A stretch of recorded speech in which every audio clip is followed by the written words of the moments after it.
آئیے کلام مقدس کی طرف ہم متوجہ ہوں۔ افسیوں کی کلیسیا کے نام لکھا گیا پولس رسول کا خط، اس کا 3 باب آیت نمبر 14 سے 21 تک ہم خدا کے کلام کو پڑھیں گے۔ سبب سے میں اس باب کے آگے گھٹنے ٹیکتا ہوں جس سے آسمان اور زمین کا ہر ایک خاندان نامزد ہے، کہ وہ اپنے جلال کی دولت کے موافق تمہیں یہ عنایت کرے کہ تم اس کے روح سے اپنی باطنی انسانیت میں بہت ہی زوراور ہو جاؤ، اور ایمان کے وسیلے سے مسیح تمہارے دلوں میں سکونت کرے، تاکہ تم محبت میں جڑ پکڑ کے اور بنیاد قائم کر کے سب مقدسوں سمیت بخوبی معلوم کر سکو کہ اس کی چوڑائی اور لمبائی اور اونچائی اور گہرائی کتنی ہے، اور مسیح کی اس محبت کو جان سکو جو جاننے سے باہر ہے، تاکہ تم خدا کی ساری معموری تک معمور ہو جاؤ۔ اب جو ایسا قادر ہے اس قدرت کے موافق جو ہم میں تاثیر کرتی ہے، ہماری درخواست اور خیال سے بہت زیادہ کام کر سکتا ہے۔ کلیسیا میں اور مسیح یسوع میں پشت در پشت عبدالآباد اس کی تمجید ہوتی رہے، آمین۔ خدا کے کلام کے پڑھے اور سنے جانے کے وسیلے سے ہم سب کو برکت ملے، آمین۔ کلام مقدس کا یہ حوالہ جو ہم سب کے سامنے پڑھا گیا ہے، اس میں ہمارا ٹاپک ہے specific means of spiritual growth, روحانی نشو و نما کے خصوصی ذرائع۔ روحانی نشو و نما کا مطلب ہے روحانی طور پر ترقی کرنا۔ کیا مطلب ہے؟ روحانی طور پر ترقی کرنا یا روحانیت میں آگے بڑھنا۔ اس میں کمپلیٹنس کا مفہوم پایا جاتا ہے۔ ایک شخص روحانی طور پر بالغ بن جائے، میچور بن جائے، اپنے کردار میں، اپنے مزاج میں، اپنی عادتوں میں روحانی طور پر میچور بن جانے کا نام روحانی نشو و نما ہے۔ اور بائبل مقدس کا خدا ہمیں آگے بڑھنے، روحانی ترقی کرنے، نشو و نما کرنے کی طرف جو ہے وہ قائل کرتا ہے۔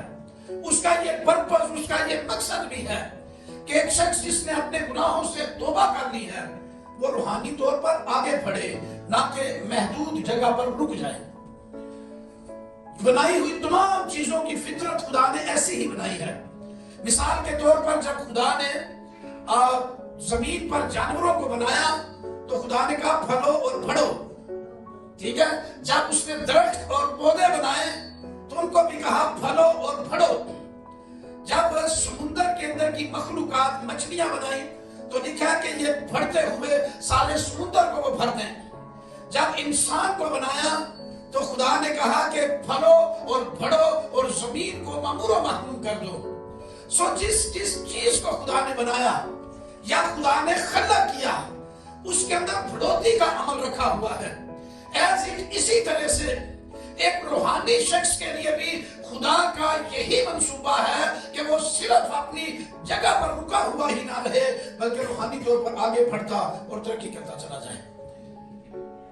روحانی نشو و نما کے لیے جو گریک لفظ ہے ٹیلیوس، اس کا مطلب ہے پرفیکٹ فل گروتھ۔ اس کا مطلب یہ ہے کہ رسول جو ہے وہ اپنے کلام کے اندر بھی، اس میسیج کے اندر بھی وہ ہمیں ایک روحانی خاندان کے طور پر دیکھتے ہوئے، وہ اپنے باپ کے آگے گھٹنے ٹیکتے ہوئے یہ دعا کرتا ہے کہ ہم باطنی انسانیت میں روز بروز بڑھتے چلے جائیں، اس کے جلال کی دولت کے موافق، خدا کے جلال سے معمور ہو کر ہم باطنی انسانیت میں روز بروز بڑھتے چلے جائیں۔ یاد رکھیے کہ انسان کی شخصیت کے 2 حصے ہیں، یا انسان کی فطرت 2 حصوں پر مشتمل ہے۔ ایک حصے کو ظاہری حصہ کہتے ہیں، دوسرے کو باطنی حصہ۔ ظاہری بھی ہے اور باطنی بھی ہے۔ جو ظاہری حصہ ہے اسے ایسو ہی میں اینتھروپوس کہتے ہیں، باہر کا انسان جو ہم باڈی رکھتے ہیں، جسم رکھتے ہیں، اور دوسرا باطنی حصہ ہے. اس کو ایکسوہیمن اینتھروپوس یعنی ہمارے اندر کا ایک انسان, باطن کے اندر رہنے والی شخصیت, پرسنالٹی. تو یہاں پر رسول یہ چاہتا ہے کہ ہم بدنی طور پر تو بڑھتے ہی ہیں, انسان پیدا ہونے کے بعد گرو کرتا ہے, لیکن ہمیں روحانی طور پر بھی بڑھنا ہے. اندر کے انسان کا بڑھنا, باطنی طور پر انسان کا بڑھنا جو ہے یہ اسپرچول گروتھ ہے. اس میں ہمارا کردار, ہمارا مزاج, ہمارا ایٹیٹیوڈ, ہمارے رویے جو ہیں وہ شامل ہیں. جب باطنی طور پر ہم بڑھتے ہیں تو در حقیقت اندر سے بڑھنے کی وجہ سے ہمارا کردار مستحکم اور مضبوط ہو جاتا ہے, اور یوں ہم اپنے کاموں سے یہ ثابت کرتے ہیں کہ ہم روحانی طور پر بالغ ہو چکے ہیں. میرے ساتھ ایک حوالہ آپ نکالیں, دوسرا کرنتھیوں کا خط اس کا 4 باب اور اس کی 16ویں آیت کو جب پڑھا جاتا ہے. دوسرا کرنتھیوں کا خط 4 باب اور 16ویں آیت کے اندر مقدس پولس رسول باطنی طور پر آگے بڑھنے کی بات کرتا ہے. جی, اس لیے ہم ہمت نہیں آتے بلکہ جو ہماری ظاہری انسانیت زائل ہوتی جا رہی ہے. ہاں جی, پھر بھی ہماری باطنی انسانیت روز بروز نہیں ہوتی جاتی. باطنی انسانیت روز بروز نہیں ہوتی جاتی ہے. تھینک یو جی. تو وہ اندر کی انسانیت کی بات کرتا ہے. ظاہری انسانیت بھلے ظاہر ہو جائے, اندرونی انسانیت جو ہے روز بروز بڑھنی چاہیے. انر سائڈ سے انسان کا بڑھنا. اور میں نے آپ کو بتایا ہے کہ جو باطنی انسانیت ہے اس کے لیے گریک ورڈ ایکسو استعمال ہوا ہے, جس کا مطلب ہے آؤٹ ورڈ آف اس مین. ہمارے اندر کا جو آدمی ہے اسے باہر نکالیں. باہر کا تو سب کو نظر آ رہا ہے, لیکن اندر کا انسان کیا ہے. بہت سارے لوگ ظاہری انسانیت میں ترقی کرنا چاہتے ہیں. یاد رکھیے, ظاہری طور پر جو کچھ نظر آتا ہے اگر ہم صرف اسی میں ترقی کر رہے ہیں اور باطنی انسانیت میں انر سائڈ سے ترقی نہیں کر رہے تو یہ اسپرچول گروتھ نہیں ہے, یہ مذہب ہے.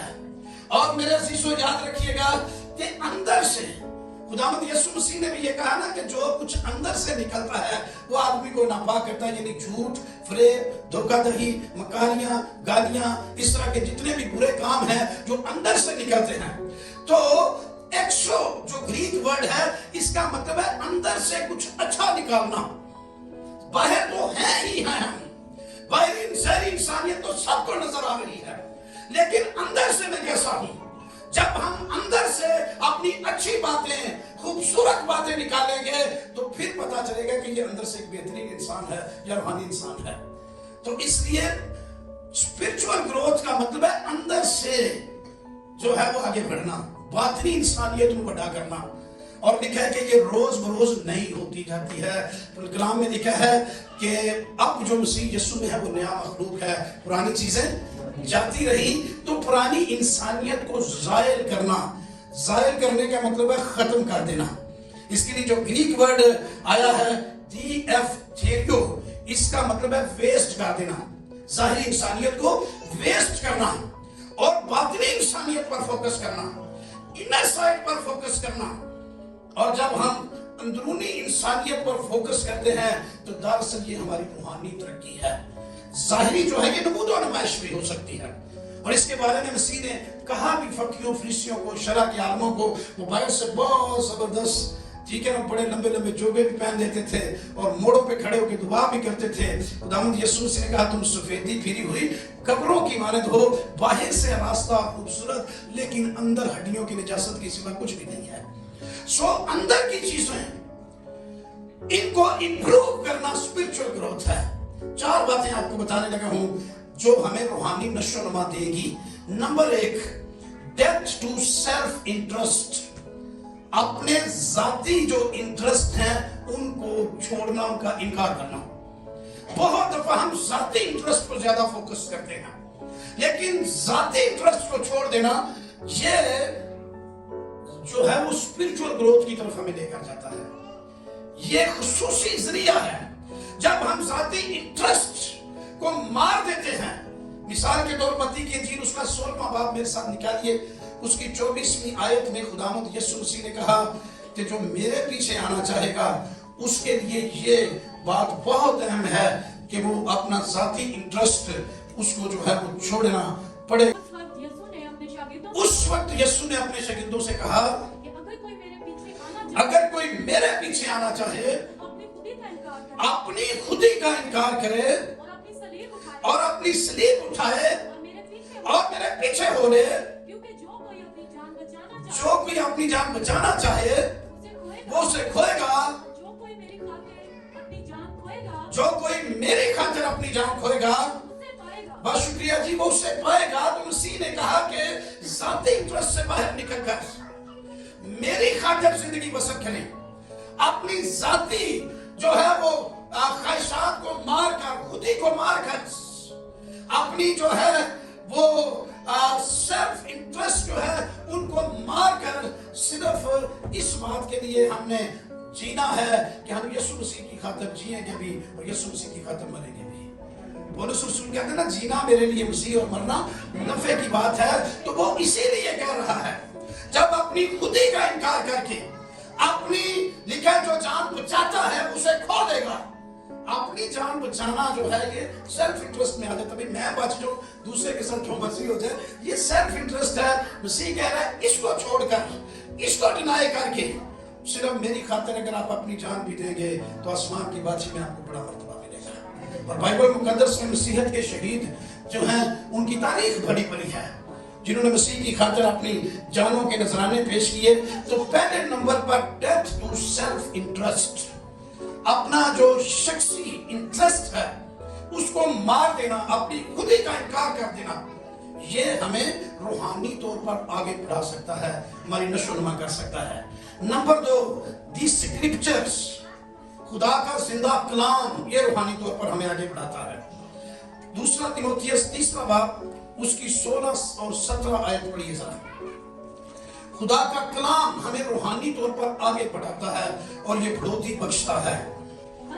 हर एक सहीफा यानी कलाम का जो भी हिस्सा है, खत है, इंजील है, मुकशफा है, पुराना अहदनामा है, हर एक सहीफा जो खुदा के इल्हाम से है, तालीम और इल्जाम और इस्लाह और रास्तबाजी में तरबियत करने के लिए फायदेमंद है,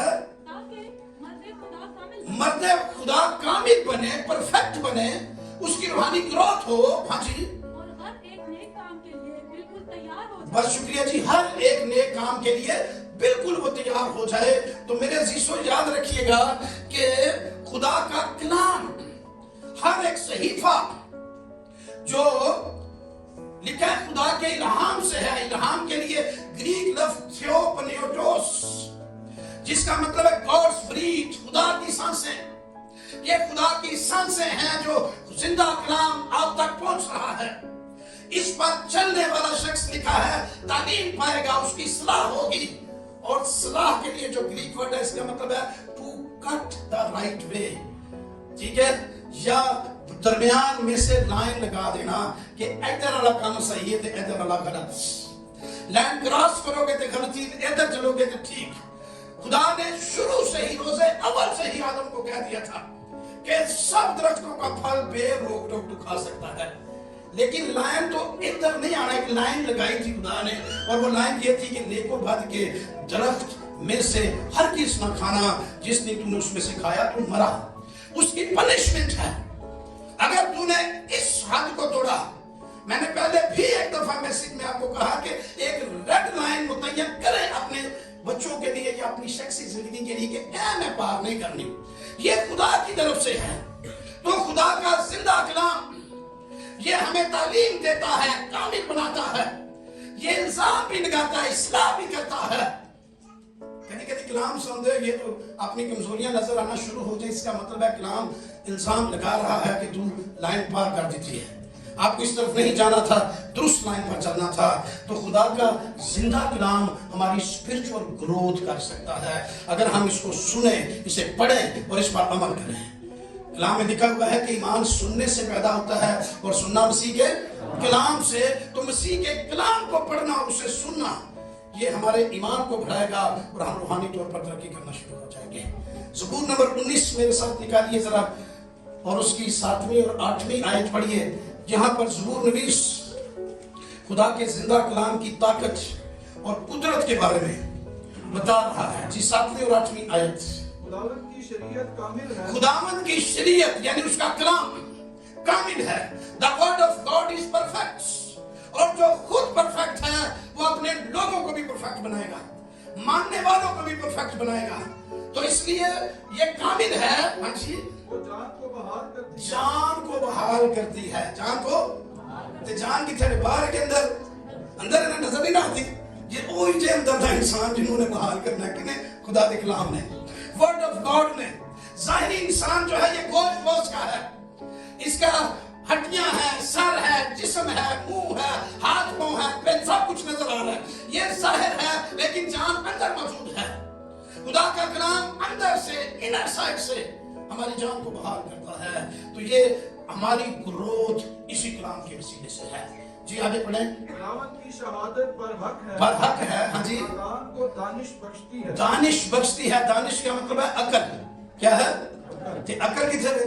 वो भी अंदर दिमाग नजर तो नहीं आती ना। अकल कमा तो नजर आती है। जब दुरुस्त काम करेंगे ये शख्स अकलमंद है। सो ये बिल्डअप होने के लिए स्पिरिचुअल ग्रोथ अंदर से, इनर साइड से खुदा का कलाम कर रहा है। जी, खुदावंद के कवानीन रास्त हैं, रास्त है, वो दिल को फरहत पहुंचाते हैं, दिल को फरहत पहुंचाते हैं। तो दिल किधर है? दिल भी अंदर ये, ठीक है, बात तो नहीं नजर आ रहा। अंदर से, इनर साइड से अपने आप को तब्दील कर लेना, दर्जा बदर्जा बातिनी इंसानियत में देखिए हम रोज बरोज बढ़ते जाते हैं। डे बाय डे हमारी ग्रोथ हो रही है। ये बातिनी इंसानियत को ग्रो अप करना जो है ये हमारी स्ट्रेंथ है। ये स्पिरिचुअल शख्स की क्वालिटी है कि वो अंदर से, इनर साइड से बढ़ता और तरक्की करता चला जाता है। तीसरी चीज जो मैं बताना चाहता हूं हमें रूहानी तौर पर बढ़ा सकती है वो है दी प्रेयर, दुआ। जितनी दुआ करेंगे उतना हम रूहानी तौर पर आगे बढ़ेंगे। एक दफा डॉक्टर बिली ग्राम से किसी ने कहा कि अगर आपने 3 अल्फाज या 3 बातें मैं पूछता हूं जो मैं करना शुरू हो जाऊं तो मेरी रूहानी बहुत सारी तरक्की हो जाए। डॉक्टर बिली ग्राम ने 3 बातें जो बताई वो ये थी, प्रेयर, प्रेयर एंड प्रेयर। दुआ करते रहे। ये हमें रूहानी तौर पर बढ़ाती है, मजबूत करती है। दुआ करने वाला शख्स रूहानी नशोनुमा पाता है। तो इसलिए दुआ को जिंदगी का हिस्सा बनाए। तीसरी चीज है ये पहली खुदी का इनकार करें। दूसरे नंबर पर कलाम मुकद्दस को पढ़ें और सुने भरपूर तरीके से और उस पर अमल करें। तीसरे नंबर पर दुआ पर फोकस करें। खुदा का बंदा पौलुस दुआ की बात कर रहा है। उसने कहा कि मैं उस बाप के आगे घुटने टेकता हूं और घुटने टेक कर दुआ कर रहा है। ये दरअसल पोजीशन ऑफ बॉडी की बात है कि हमारी जिस्म की पोजीशन क्या हो जब हम दुआ कर रहे हो, वो इसकी भी वजाहत दे रहा है। खुदा के हजूर में घुटनों के बल होकर दुआ के और भी तरीके हैं। ये नहीं कि सिर्फ यही है, लेकिन यहाँ भी ये लिखा हुआ है। आप हाथ उठा के भी दुआ कर सकते हैं, आप बैठ के भी दुआ कर सकते हैं, खड़े होकर भी दुआ कर सकते हैं। लेकिन सबसे बड़ी बात यह है कि हमारी रूहें खुदा के आगे घुटने टेक रही हों। अंदर तो घुटने टेके हों। अच्छा, कई जमात में कह देते हैं भाई घुटने टेके, खैर इतनी ये बुराई वाली बात भी नहीं, कर लेने चाहिए। तो ये पोजीशन ऑफ बॉडी से सिर्फ नहीं बल्कि अंदर से रूह आपकी खुदा के आगे घुटने टेके और बातनी आजिज़ी और इंकिसारी के साथ खुदा के हुजूर में पेश हो, तो खुदा दुआ का जवाब देगा और खुदावंद जो है हमें स्पिरिचुअल तौर पर ग्रो अप भी करेगा रूहानी तौर पर। सो दुआ तीसरा जरिया है रूहानी तरक्की करने का। और चौथा और आखिरी जरिया, focusing on the Jesus Christ, यीशु मसीह पर फोकस करें। अगर रूहानी तरक्की करनी है, ऐसे कदम चलो बिंदर ना ला फलाने ने मेरे नाल की था, ला फलाने भाई इंसान है, इंसान तो कमजोर है, उसमें कमजोरियां हैं, गलतियां हैं। इब्रानियों का खत 12वां बाब दूसरी आयत में लिखा है कि ईमान के बानी और कामिल करने वाले यीशु को तकते रहो, जिसने शर्मिंदगी की परवाह ना करके अपने आप को तुम्हारे लिए मौत के हवाले कर दिया। उसने दुख सहा है तुम्हारे लिए। सो अपनी जान का नजराना जिसने हमारे लिए दिया है, हम उस पर फोकस करें, उस पर तवज्जो मरकूज करें। तो जब यीशु मसीह पर हमारा फोकस होगा, हम रूहानी तौर पर आगे बढ़ते चले जाएंगे। मेरे अजीजों, याद रखिएगा कि यीशु मसीह पर फोकस करना। पौलुस इफिसियों के खत में कहता है कि मसीह को अपने दिल में बसा लो, सुकूनत करने दो, सुकूनत इनवील अंदर, ठीक है, इनवील इन माय हार्ट, अंग्रेजी तर्जुमा इसका, मेरे दिल दे विच यीशु रहे, ठीक है। तो अंदर रहना, दिल के अंदर यीशु मसीह का होना, ये हमारी ग्रोथ है। मैंने बहुत साल पहले एक इवेंजेलिकल बुक पढ़ी, छोटी सी किताब थी, उसका टॉपिक था आदमी का दिल। तो मुझे बड़ी पसंद आई, मैंने उसको पढ़ना शुरू कर दिया। तस्वीरें भी साथ बनी थी, साथ लिखा भी हुआ था। पहली तस्वीर मैंने देखी तो दिल बना हुआ था, लेकिन वो दिल जो है वो ब्लैक कलर का था, और एक छोटा सा वो एरो दे के उन्होंने बताया हुआ था गुनाह, सिन, गुनाह की वजह से ये हालत है। मैंने दूसरा सफा पलटा तो उसके अंदर इब्लीसी सारी तस्वीरें दिल के अंदर मौजूद थी, और उन्होंने लिखा कि इस पर शैतान कब्जा कर चुका है, इस दिल पर अंदर वो रहता है। मैंने तीसरा सफा उल्टा तो वो शख्स अपने हाथ जोड़े हुए खड़ा था, घुटनों के बल होकर यीशु मसीह के आगे झुका हुआ था, और उसका दिल जो है वो वाइट होना शुरू हो गया। जब दिल के अंदर रोशनी आ गई ना मसीह की, तो वो जो तस्वीरें थी वो मुख्तलिफ रूप में थी, डॉग और पिग और इस तरह की जो चीज, सांप, तो उन्होंने मुंह बाहर की तरफ दिल से कर दिया। अब वो तो मैं आपको बताता हूं, दिल बने ऐसी पहले अंदर से सामने मुंह ऐसे हो गए, बाहर की तरफ हो गए। अगला सफा मैंने जब उल्टा तो वो शख्स दुआ रोजे में ठहरने कलाम पढ़ने वाला बन गया, तो ये एक तरफ से बिल्कुल दिल वाइट हो गया, उधर कोई चीज नहीं थी, तो दूसरी तरफ अभी थोड़ी थोड़ी डार्कनेस थी, अद्धा दे उन्होंने दो पैर तो मुंह छुपा हो गया, कम करने में तो मुंह कर दिया, रुख चेंज हो चुका था इब्लीसी का सीधा। अगला जब मैंने पेज खोला तो उस वक्त सारा दिल जो है वो सफेद वाइट हो चुका था, और चीजें बहुत दूर जाके दिल से खड़ी थी, और मुंह भी उनके दूसरी तरफ थे। इसका मतलब था कि अब ये कभी दिल में नहीं आ सकती, क्योंकि उस दिल के अंदर अब यीशु मसीह रहना शुरू हो गया है। हालेलुया। तो दिल में मसीह को सुकूनत करने दो। सुकूनत का मतलब है रहायश पजीर होना। सुकूनत का क्या मतलब है? रहायश पजीर होना, रेजिडेंस होना किसी जगह का। यीशु मसीह यहाँ हमारे दिल का रेजिडेंस होना चाहिए, रेजिडेंट होना चाहिए हमारे दिल का। अब आप चर्च में हैं सारे, अपने अपने घर ही आए हो ना, घर में रहते हैं उसमें, तो चर्च आ गई इबादत करके फिर कितने जाओगे? फिर घर तेजे यीशु मसीह का घर मान जाएगा, फिर यीशु को रहते ही रहना है, ठीक है ना, फिर तो नहीं कहीं भी जाना। हम जहां मर्जी चले जाएं, शाम को फिर अपने घर। तो हमारा दिल मसीह का घर बन जाना चाहिए। ये मसीह की सुकूनत का, यहाँ पर यीशु मसीह रहना शुरू हो जाए, आप पे रूहानी तरक्की होना शुरू हो जाएगी। मेरे अजीजों याद रखिए, रूहानी नशोनुमा के लिए खुदा के फर्जंदों की मानद अपनी जड़ें जो है मसीही ईमान में कायम करके और यीशु को अपने दिल में बसा लें, अंदर से यीशु जिंदगी को तब्दील करता चला जाएगा, और हमारी रूहानी नशोनुमा बड़ी तेजी के साथ शुरू हो जाएगी। हम ग्रोथ करना शुरू हो जाएंगे, लोग हमारी इनर पर्सनैलिटी को देखना शुरू हो जाएंगे, बातनी जिंदगी खुलकर सामने आना शुरू हो जाएगी, और वहां से यीशु का जलाल, यीशु मसीह की खुशबू हमारी बातनी जिंदगी से आएगी, और हमारा किरदार मुतवाज़न मुस्तहकम हो जाएगा, और हम रूहानी तौर पर आगे बढ़ते चले जाएंगे। इसलिए आओ खुदा की हजूरी में झुकें और इन चारों बातों पर गौर करें, जो मेरी और आपकी रूहानी तरक्की का बायस, जो हमारी ब्लेसिंग और ताज़गी का बायस, जो हमारे लिए आगे बढ़ने का और हमारी ग्रोथ का बायस है। आओ थोड़ी देर के लिए इन सारी चीज़ों के लिए खुदा की हजूरी में दुआ करें। हालेलुया। मेरे अजीजों, आओ खुदा की शुक्रगुजारी करें। आओ अपने खुदा से यीशु नासरी को अपने दिलों में बसने दें, अपनी जिंदगी के अंदर प्रेयर को फोकस करें, अपनी जिंदगी में यीशु मसीह को अपने दिलों में बसा लें। आओ हम खुदा के कलाम पर फोकस करें। ये कलाम हमारी जिंदगी बन जाना चाहिए, कलाम हमारे दिल की जमीन पर बो दिया जाना चाहिए, हमारी जिंदगी इससे तब्दील हो जाएगी। हालेलुया। आओ एक मिनट के लिए दुआ करें, रूहानी नशोनुमा के लिए, रूहानी तरक्की के लिए खुदा से मदद मांगे अपने लिए। एक खुदावंद हमारी मदद कर, खुदावंद हमें स्ट्रॉन्ग कर, हमें जोरावर कर, ताकि हम तेरे कलाम की ताकत में खड़े। आओ दुआ करें, आओ सिफारिश करें। हालेलुया। मैं भाई असद से दरखास्त करूंगा कि वो खुदा के कलाम के लिए शुक्रगुजारी की दुआ करें।